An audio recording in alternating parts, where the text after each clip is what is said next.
So one of the things that companies are beginning to do is to plan for cyber hygiene.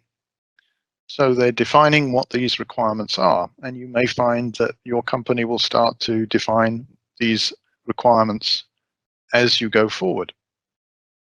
They will be implementing automation specific awareness training for employees.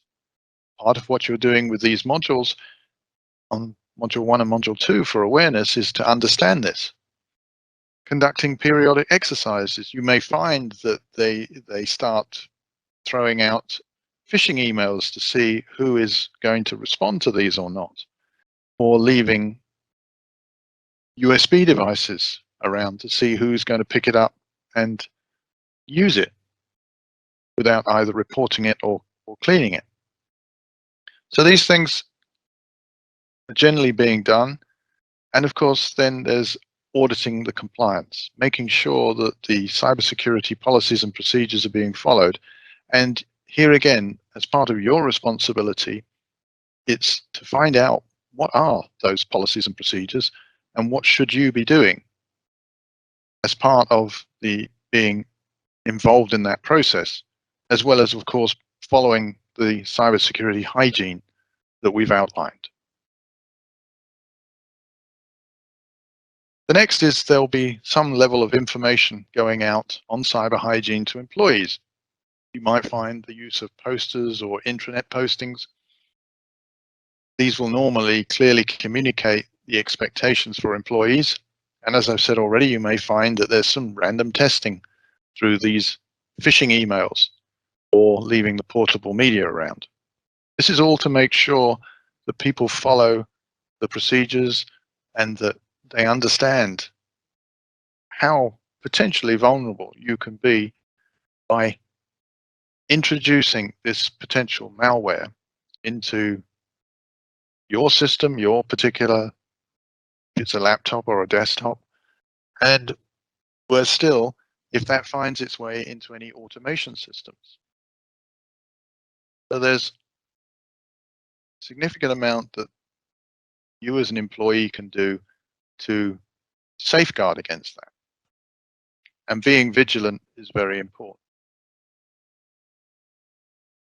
The other thing employers are beginning to do is some testing, awareness testing. As I've said, there'll be some follow-ups with making sure there's awareness, so everyone understands the fundamentals and why it's important to follow good cyber hygiene. Use of these short modules will help with improving knowledge transfer and retaining the information. Use of questions will gauge understanding. And as in module 1, module 2 will have some short questions that you will need to answer and pass to prove that you've understood and taken on board the points that have been raised during this particular module.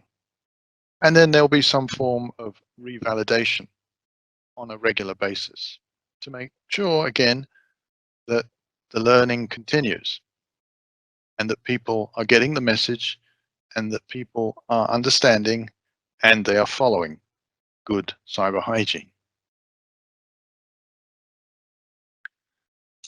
So what does it mean in practice then? As I've said already, phishing campaigns have proven to be one of the most effective ways of attackers being able to infiltrate by obtaining passwords and sensitive account information. By raising awareness, it is possible and has been proven that we can reduce down from the almost 47% to around 5% with consistent training. So that means we can reduce the effectiveness of phishing campaigns down to around 5%. Ideally, we want to get it down to 0, but of course that takes time. The USB drops can test whether or not people are adhering to the portable media policies. And as I said, if you find a USB lying around, then either hand it in to the relevant people or department, or scan it to see what's on it and whether it's safe or not. Define the consequences for policy violations. So typically what will happen is that if you happen to make a mistake, if you do inadvertently respond to one of those phishing emails, then there might be more frequent training requirements that are done to ensure that this doesn't happen. So it'll just reinforce the message to make sure that people are not fooled or tricked by phishing emails, and that they're constantly looking for emails that either they don't know who's sending it to them from, or if it looks like it's coming from an official website but has a level of urgency, that should always be suspicious. And then the other thing is that tabletop reviews can be conducted for any incident responses to gather the feedback.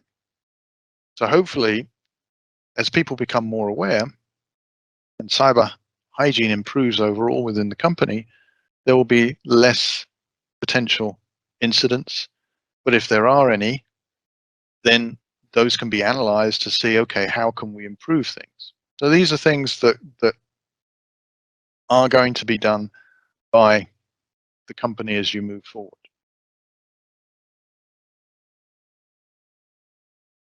Overall then, the purpose is to adopt a continuous improvement approach.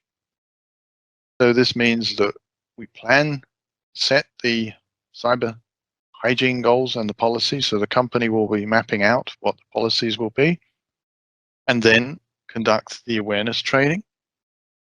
This is part of what you're doing at the moment. And then look at taking that and implementing cyber hygiene. So this is part of the doing. So from the planning, we go to the doing, and then of course we need to check. We need to look at the performance, see if we are improving and reducing potential incidents. Audits can be conducted and probably will be conducted to see the effectiveness, how it's being implemented. And then of course, the final part of this is to act. So to look at the data that's been gathered, look at the performance, take any necessary corrective actions. So if there are additional procedures need to be done, or if there's further training that needs to be done, all of that will be taken up. And then to modify the cyber hygiene policy to make it more effective. So this is the potential goals, how things will progress.